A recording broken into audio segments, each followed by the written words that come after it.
여기 은밀하게 자기의 호텔방으로 한국 남자를 부르는 메이저리그 선수의 아내인 미국 여성이 있습니다. 도대체 이 여성은 왜 한국 남자를 은밀히 호텔방으로 불렀을까요? 안녕하세요. 저는 현재 미국 샌디에이고에서 살고 있는 클로이입니다.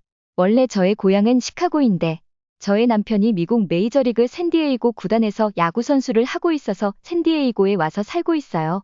얼마 전에 남편이 샌디에이고 구단이 한국에 가서 경기한다는 이야기를 해주었는데 최근에 한국의 인기가 미국 안에서도 대단하기 때문에 한국이라는 나라는 어떤 나라인지 항상 궁금했었기에 한국을 간다는 이야기를 듣고 설레는 마음이 들었어요. 왜냐면 요즘 미국 안에서는 방탄소년단을 모르는 청소년들이 없을 정도로 한국 가수의 인기는 정말 대단하고 심지어 방탄소년단의 인기로 인해 미국에서는 한국 남자랑 연애하고 싶다는 여자 아이들도 많이 생기고 있습니다. 특히 한국 넷플릭스 드라마인 오징어 게임은 미국 내에서도 신드롬을 일으켰는데 오징어 게임에서 보여준 달고나 게임은 미국에서 엄청난 인기를 끌었고 저도 달고나를 사서 달고나 게임을 직접 해본 적도 있을 정도예요. 특히 저의 여동생인 소피아는 한국의 열렬한 팬인데 사실 제가 한국에 대해 많이 알게 된 것도 제 동생인 소피아 때문이에요. 왜냐면 소피아는 방탄소년단과 더불어 한국 아이돌인 스트레이트키즈의 엄청난 팬이며 휴대폰 화면도 한국이 아이돌로 되어 있고 방탄소년단 팔찌를 차고 다닐 정도로 한국을 굉장히 사랑하는 동생입니다. 얼마 전에 있었던 일인데 소피아는 매일 주말만 되면 LA에 있는 한인타운에 가서 한식을 먹는데 저는 한국의 문화에 대해 관심은 많았지만 굳이 음식까지 한국 거를 먹어야 하냐고 소피아에게 질문을 했는데 소피아가 언니도 한식을 먹어보면 생각이 달라질 거라고 이야기하는 거예요. 그러면서 다음 주에 친구랑 LA 한인타운에 한식을 먹으러 가는데 같이 가자고 이야기하더라고요. 그렇게 다음 주가 되고 소피아와 소피아 친구와 LA 한인타운에 가게 되었고 소피아는 북창동 순두부라는 것을 먹어보자고 하기에 북창동 순두부 가게를 갔는데 저는 정말 경악을 했습니다. 왜냐면 기다리고 있는 사람이 거의 50명은 넘게 있는 것처럼 보이는 거예요. 아니 한식의 인기가 이 정도일 줄은 정말 상상도 못했어요. 심지어 기다리는 사람들 중에 아시아인은 손에 꼽을 수 있을 만큼 적더라고요. 한국의 가수와 드라마 등이 인기가 많은 것은 알고 있었지만 한국의 음식이 이렇게까지 인기가 많을 줄 몰랐어요. 그렇게 해서 북창동 순두부라는 것을 먹게 되었고 저는 순두부라는 음식은 태어나서 처음 먹어보았는데 입안에서 살살 녹는 게 정말 맛있었고 국물도 정말 시원하고 맛있었습니다. 왜 저렇게 많은 사람들이 이 음식을 먹기 위해 오랜 시간 기다리는지 제 동생 소피아가 왜 주말마다 한인타운에 가서 한식을 먹는지 알겠더라고요. 그래서 한식에 대해서도 관심이 많이 생기던 참이었는데 한국을 가게 되었다니 정말 재밌을 것 같아요. 그래서 제 동생인 소피아에게 제가 한국을 가게 된다고 이야기하면 어떤 반응이 나올지 정말 궁금했고 재밌을 것 같기도 했어요. 그렇게 소피아에게 샌디에이고 구단이 한국 투어를 가게 되어서 나도 남편을 따라서 한국에 가게 된다고 이야기하니 소피아가 자기도 제발 좀 데려가 달라고 이야기하는 겁니다. 그래서 너 이제 막 대학교 입학했는데 수업은 어떻게 하고 한국을 데려가 달라고 하는 거냐고 물었더니 한국에 가는 거라면 수업 며칠 빠져도 상관없다고 이야기를 하더라고요. 그래서 그건 좀 아닌 것 같다고 타이르면서 이야기를 했는데 갑자기 소피아가 울기 시작하는 거예요. 자기는 한국에 가는 게 꿈이었다고 그래서 대학생이 되자마자 돈을 모아서 한국에 가려고 했다고 하더라고요. 그래서 저는 소피아의 진심이 느껴져서 남편에게 이야기를 해서 소피아도 한국에 같이 데려가기로 결정하게 됐습니다. 그렇게 저도 한국에 가는 하루하루가 기다려졌고 소피아도 하루빨리 한국에 가고 싶다고 매일매일 이야기하던 찰나에 드디어 한국으로 출국하는 날이 되었습니다. 미국 공항에서 한국행 비행기를 탑승을 했고 비행기 안에서 소피아가 뭐를 하고 있나 싶었는데 한국에서 뭐를 할지 하나하나 계획을 적어놓은 거예요. 그 모습을 보고 한국에 같이 가기를 잘한 것 같다고 흐뭇한 생각이 들었어요. 그렇게 한국 공항에 도착하게 되었는데 샌디에이고 선수들을 맞이하기 위해 많은 한국인분들이 기다리고 있더라고요. 물론 메이저리그가 미국 안에서는 엄청나게 인기가 많지만 한국에서도 이 정도로 인기가 많을 줄은 몰랐어서 상당히 놀랐습니다. 그러면서 저희 남편이 자랑스럽고 대견해 보이기도 했어요. 그렇게 남편은 샌디에이고 선수들과 같이 공항을 걸어갔고 저와 제 동생 소피아는 먼저 공항에서 빠져나왔고 저희는 긴 비행 시간으로 지쳐 있었기 때문에 바로 호텔에 가기로 했습니다. 한국에서는 저희 구단을 위해 픽업 차량을 여러 대 준비해 주었고 저희는 그 차량을 타고 호텔에 도착했어요. 그렇게 저희는 호텔에 도착한 뒤 너무 피곤해서 침대에 누워서 휴식을 취하다가 한국을 구경하기 위해 숙소에서 나왔는데 어떤 한국인 남자가 와서 인사를 하면서 저한테 소피아 씨냐고 묻더라고요. 그래서 이 사람은 뭘까 싶었는데 알고 보니 저희 남편이 제가 여동생과 같이 한국을 여행할 거라고 구단 측에 이야기를 해놓았더니 구단 측에서 편하게 여행하라고 한국어 통역사 한 분을 구해주신 거예요. 역시 샌디에이고 구단은 저희 남편이 입단할 때부터 생각해왔지만 정말 선수와 선수 가족들을 정말 많이 배려해주고 챙겨주는 게 많다고 생각했어요. 그렇게 통역사와 인사를 마치고 통역사가 한국에 어디를 가고 싶냐고 물어보았고 저는 제 동생 소피아가 가는 곳을 따라갈 예정이기 때문에 소피아가 가고 싶은 곳에 같이 가주시면 된다고 이야기했습니다. 그렇게 소피아는 한국의 지하철을 타고 명동거리를 구경하고 싶다고 하기에 저희는 우선 한국의 지하철을 타러 갔습니다. 그런데 한국의 지하철을 타기 위해 탑승했는데 미국의 지하철과는 너무 달라서 당황스러웠습니다. 한국의 지하철은 너무 깔끔하고 관리도 잘 돼 있었으며 심지어 쓰레기조차 없는 거예요. 미국의 지하철은 이용해보신 분들은 다 아실 테지만 바닥에 있는 쓰레기는 기본이거니와 노숙자들도 많고 정말 이상한 냄새가 많이 나거든요. 그리고 한국의 지하철을 이용하는 분들은 다 깔끔해 보였고 단정한 옷을 입고 있는 분들이 많았던 것도 저는 신기하게 다가왔습니다. 사실 미국의 지하철은 노숙자분들이 지하철에 많이 보이기 때문에 노숙자 같은 사람이 안 보여서 그런 점도 좀 신기했어요. 그렇게 지하철을 탔는데 한국의 지하철에는 사람이 가득하더라고요. 그런데 벽쪽 끝에 있는 자리도 비어 있었고 어떤 빨간색 표시가 되어 있는 자리도 비어 있더라고요. 왜 사람들이 저렇게 다 서 있으면서 저 자리에 앉을 생각을 안 할까 생각이 들어 통역사분에게 저 자리에 앉지 않냐고 물어보니 벽쪽 끝에 있는 자리는 노약자들이 앉는 좌석이고 빨간색 표시가 된 자리는 임산부들이 앉는 좌석이라고 하더라고요. 미국에도 노약자 좌석과 비슷한 개념의 좌석이 있는데 사실 그런 좌석이 있긴 해도 저렇게 사람들이 서 있을 정도로 많을 때는 다 앉아 있거든요. 그런데 저렇게 사람이 많아서 앉을 자리가 없는데도 저런 자리들을 비워놓는다는 게 저는 너무 신기했고 한국인들은 남을 배려해주는 마음이 정말 크고 질서를 잘 지키는구나 라고 생각이 들면서 한국 사람들은 정말 따뜻한 사람들이구나 라고 생각을 했어요. 그렇게 해서 지하철에서 내리고 명동에 오게 되었는데 외국 사람이 정말 많더라고요. 한국의 문화가 세계적으로 인기를 얻다 보니 많은 외국인들이 한국에 여행 온 건가 싶었습니다. 그렇게 명동 길거리를 구경하고 있는데 오징어 게임에 나왔던 달고나가 보이더라고요. 그래서 통역사한테 나는 미국에 있을 때 오징어 게임에 나왔던 것처럼 달고나에 있는 별 모양을 만들기 위해 몇 번 시도해봤는데 다 실패했다고 이야기를 했어요. 그랬더니 통역사는 자기는 한 번도 실패해본 적이 없다고 한국 사람들은 초등학교 다닐 때 저 달고나 별 모양을 한 번씩은 다 만들어봤을 거라고 자신만만하게 이야기하면서 그것도 못 만들었냐고 농담으로 저를 놀리더라고요. 그러면서 자기가 달고나 5개를 선물해 줄 테니 한국에 있을 때 꼭 달고나의 별 모양을 만들어 보라고 하더라고요.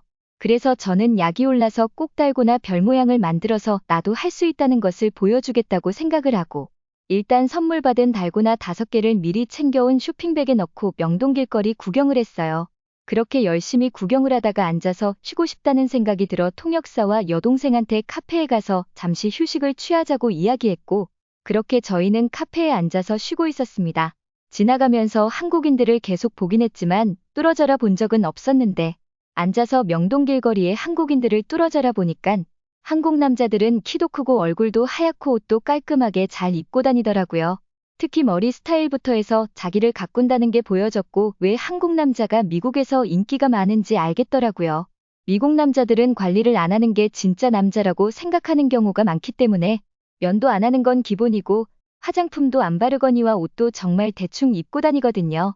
그리고 한국 여자들은 얼굴이 너무 이뻤고 피부도 하얗고 깨끗했는데 한국 여자들을 보니 왜 한국 화장품이 유명한지 알겠더라고요. 또한 한국 여자들도 누구 하나 할 것 없이 옷을 정말 잘 입고 다니더라고요. 저 옷을 어디서 샀냐고 물어보고 싶을 정도로 이쁜 옷을 잘 입고 다녔습니다. 그렇게 카페에서의 휴식을 마치고 명동 길거리를 마저 구경하다가 저희는 숙소에 와서 일정을 마무리했고 계속해서 한국 여행을 해나가다가 마침내 샌디에이고가 한국에서 야구 경기를 하는 날이 되었고 한국에서는 야구장을 처음 가보는 거였기 때문에 미국의 야구장과 어떻게 다를까 하는 기대감이 들었어요.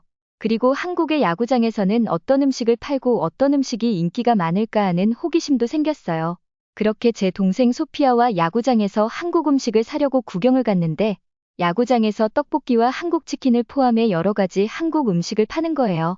제 동생 소피아가 떡볶이와 한국 치킨을 먹어보고 싶다고 해서 저희는 떡볶이와 한국 치킨을 사가지고 야구장에 입장했습니다. 그런데 한국의 야구장은 정말 열기가 가득하더라고요. 그리고 먼 나라에 있는 미국의 야구 선수들에게 이렇게 환호해주고 열광해준다는 게 너무 신기했고 한편으로는 고맙기도 했으며 저의 남편이 자랑스럽기도 했습니다. 그렇게 야구 경기를 보면서 한국의 떡볶이를 먹었는데 소피아가 많이 매울 거라고 이야기를 하더라고요. 저는 원래 매운 음식을 좋아해서 그런지 몰라도 제 입맛에는 그렇게 맵지 않았고 정말 맛있었어요. 특히 떡볶이와 같이 사온 튀김을 떡볶이 소스에 찍어 먹는다고 소피아가 설명을 해줘서 그렇게도 먹어봤는데 떡볶이 소스에 찍어 먹는 튀김은 어디에서도 먹어본 적이 없는 맛인데 정말 맛있더라고요. 그리고 한국 치킨을 먹었는데 사실 미국은 패스트푸드의 천국이기 때문에 달라봤자 얼마나 다를까 싶었는데 한국 치킨은 간도 잘 돼 있었고 튀김옷도 바삭하고 특히 양념 소스가 정말 맛있더라고요. 미국 치킨은 먹어보신 분들은 아시겠지만 엄청나게 짠 치킨들도 굉장히 많거든요. 많이 짜지 않고 간도 잘 돼 있는 게 특히 너무 좋았습니다. 미국에서 한식을 먹을 때도 느꼈지만 한국의 음식은 정말 제 입맛에 너무 잘 맞고 제가 먹어본 한국 음식들은 어느 하나 할 것 없이 너무 맛있더라고요. 앞으로도 다양한 한국 음식을 먹어보고 싶다는 생각이 들었습니다. 그렇게 맛있는 한국 음식과 함께 야구를 재밌게 관람했어요. 저와 제 여동생은 야구 관람을 마치고 호텔에 돌아왔고 저는 호텔에서 쉬면서 물건들을 정리하고 있었는데 통역사가 저에게 준 달고나 5개가 눈에 보이는 거예요. 그래서 저는 꼭 달고나 별 모양을 만들어서 통역사에게 자랑을 해야겠다고 생각이 들었고 저와 제 동생 소피아가 1개씩 별 모양을 만들려고 시도했는데 둘 다 별 모양을 만드는데 실패해버린 거예요. 그래서 저는 오기가 생겨서 한 번 더 별 모양을 만들려고 시도했는데 아까와 똑같이 또 실패를 해버렸습니다. 달고나 별 모양을 진짜로 만들 수 있는 사람이 있긴 한 건지 그 통역사가 만들 수 있다고 했는데 진짜 만들 수 있는 건가 하는 생각이 드는 거예요. 통역사도 저희와 같은 호텔에서 머무르고 있었는데 저는 통역사한테 연락을 해서 내 호텔방에 잠시 와서 달고나 별 모양 맞추는 것 좀 보여줄 수 있냐고 물었습니다. 그런데 통역사는 아무래도 호텔방에 가는 건 좀 그렇지 않겠냐고 그러는 거예요. 저는 어차피 지금 나 혼자 있는 것도 아니고 여동생인 소피아도 같이 있는데 왜 그런 생각을 하냐고 당신 바보냐고 농담으로 놀렸더니 통역사도 알겠다고 호텔방으로 오겠다는 겁니다. 그렇게 해서 통역사가 저희 호텔방에 오게 되었고 저는 달고나를 주고 이 별 모양을 한번 맞춰볼 수 있으면 맞춰보라고 하면서 당신이 달고나 별 모양을 맞추면 원하는 선물 1가지 선물해주겠다고 이야기했습니다. 그랬더니 통역사는 그 약속 지키라면서 완벽하게 별 모양 만드는 것을 보여주겠다는 겁니다. 그렇게 통역사는 달고나 별 모양을 맞추기 시작하는데 더럽게 달고나의 침을 앞뒤로 위아래로 막 바르더니 햄스터처럼 앞니로 야금야금 별 모양을 만드는 거예요. 그렇게 정말 정교하게 앞니로 별 모양을 만들더니 결국에는 달고나 별 모양을 완성시키더라고요. 그래서 저는 정말 대단하다고 달고나 별 모양을 완성시킨 사람은 처음 본다고 이야기하면서 도대체 침 바르고 앞니로 그렇게 하는 건 어디서 배웠냐고 물어보니깐 한국의 달고나 별 모양을 만들 줄 아는 사람이라면 대부분이 이렇게 할 거라고 이게 한국인의 노하우라면서 웃으면서 말하더라고요. 그러면서 남은 달고나 1개는 당신이 직접 맞춰보라고 하면서 자기가 달고나 별 모양 만드는 것을 코치해주겠다는 겁니다. 그래서 알겠다고 하고 통역사가 하라는 대로 달고나의 침을 여기저기 바르고 앞니로 정교하게 별 모양을 만들어 나가기 시작했는데 정말로 달고나 별 모양이 만들어진 거예요. 달고나 별 모양 만드는 거는 노하우가 필요하구나 생각이 들면서 그 노하우가 조금 웃기긴 했지만 그래도 달고나 별 모양을 만들어서 너무 재밌고 기뻤어요. 그리고 왜 한국의 달고나 별 모양을 만드는 놀이가 생겼는지 알겠더라고요. 저 별 모양을 만드는 과정이 너무 재밌었고 맞췄을 때는 하늘을 날아갈 정도로 기뻤습니다. 그리고 통역사에게 무슨 선물을 받고 싶냐고 물어보니 통역사는 웃으면서 자기를 친절하게 친구처럼 대해준 게 선물이라면서 선물은 받지 않겠다고 했는데 그래도 저는 통역사가 저희를 너무 잘 도와줬고 잘 챙겨줬기 때문에 너무 고마워서 다음날 남편에게 부탁을 해서 선수들의 사인이 적혀져 있는 샌디에이고 유니폼을 선물로 줬습니다. 통역사도 엄청난 야구팬이었는데 너무 기뻐하면서 고맙다고 하더라고요. 이 한국인 통역사는 제가 만나본 어느 사람보다 유머 있고 친절했고 배려심이 가득했었기에 저희는 앞으로도 친하게 지내자고 우리를 가이드해줘서 고맙다고 이야기했습니다. 그렇게 통역사도 우리와 함께해서 기뻤다고 인사를 나누고 한국에서의 마지막 밤을 보냈고 저희는 다음날 미국에 돌아왔습니다. 미국에 돌아와서 평소와 같은 하루하루를 보내면서 지내고 있었는데 한국이 계속 그리웠어요. 제가 여행했던 모든 곳을 포함해서 한국 여행을 했던 게 제 인생의 최고의 여행이었고 그랬기에 한국이 너무 좋아졌고 한국에 대해 계속해서 관심이 생겼습니다. 그래서 주말마다 소피아를 따라가서 한식을 먹는 건 당연하거니와 한국의 가수들을 유튜브에서 찾아서 뮤직비디오도 보기 시작했습니다. 저희 남편이 한국 남자 좀 그만 보라고 질투를 많이 해서 그런 점은 곤란하긴 하지만 이제는 제 동생 소피아보다 제가 더 한국을 좋아하는 것 같기도 합니다. 메이저리그 선수인 남편 때문에 우연하게 한국을 가게 되었다는 이 미국 여성은 한국에 대한 호기심은 있었지만 한국에 대한 애정은 없는 여성이었다는데요. 한국 여행을 통해 한국이 너무 좋아져서 앞으로 계속해서 한국 여행을 갈 것이라고 합니다. 한국에 여행 온 외국인이 한국 여행에 만족하고 떠나는 모습을 보니 한국인으로서 참 한국이 자랑스러워지는 것 같습니다. 시청해주셔서 감사합니다. 재밌게 보셨다면 구독 꼭 부탁드립니다.